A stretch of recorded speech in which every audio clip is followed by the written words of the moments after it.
It has been just over a month since the finale of the Idols competition, and runner-up Mthokozi Ndaba is back home in Kwamashu. Much like his road to fame, what started out as a sunny, summer day when we leave to visit him, turns dark with gloomy clouds threatening to unleash a downpour as we near his home. After becoming a household name and a fan favorite in season 13 of Idol's SA, Ndaba's dramatic fall from grace was quick.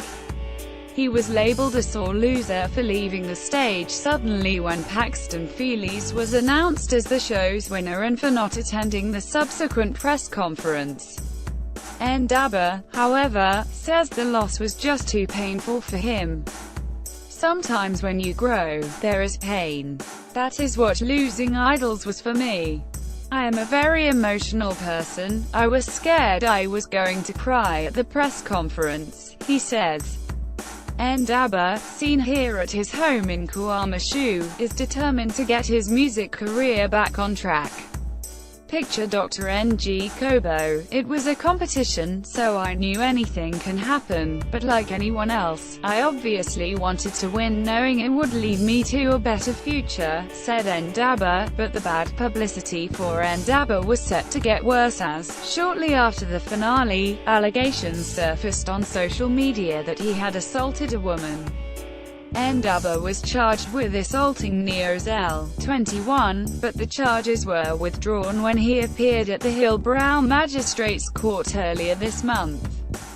When the allegation came up, I did not speak about it, and I will not speak about it. I don't want to stress myself over something I have no control over. While he would not talk about it, it seems everyone else did, and Ndaba's fortunes as a public darling changed overnight. To view this video, please enable JavaScript, and consider upgrading to a web browser that supports HTML5 video no sifo mn goma. As much as there have been people who hate me, there have also been people who support me. I'm overwhelmed by the love they have shown me, he said. However, he said 2 major sponsors disassociated themselves with him and he lost out on gigs. By the grace of God, I have had some gigs, mostly thanks to Zozo and my mentor Zola7, and I will be performing this December. Although my song Masithandan is not being played on radio after the allegations, people are loving it and downloading it. Masithandan is Ndaba's Idol single and just one of more than 300 songs he has written for himself and other artists. He has recorded 63 songs, and the video for the track is one of 28 professionally shot music videos he has on YouTube. Despite the painful Idol's defeat and trouble with the law, Ndaba is determined to get to his music career back on track. I still have my voice, I still have the fingers I play my instruments with. What took me so far in Idols I still have, so I take the amazing experience on Idols and learn and grow from it.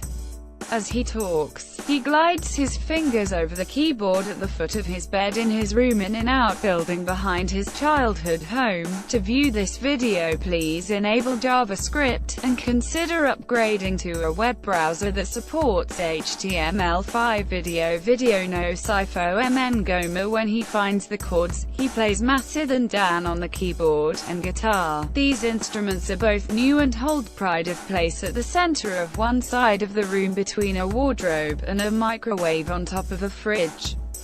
Against the other wall is a neatly made bed and a stage-equality mega speaker facing the wall to maximize the bass. He says, I still have to bring down from Johannesburg my top 10 and runner-up prizes.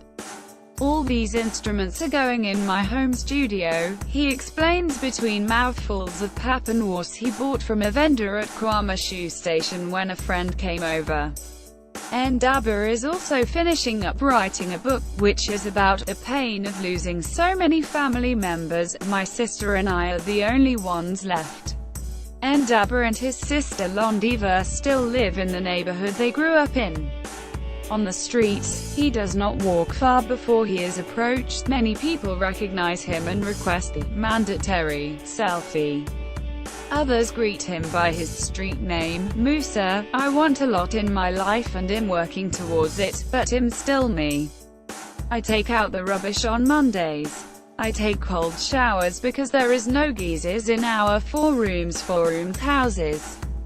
I sweep my room and make my bed. I take taxis and eat mealies, which surprises people because they have seen me on television. I am just me. I make mistakes. I am not a saint. I am a human being like everyone else.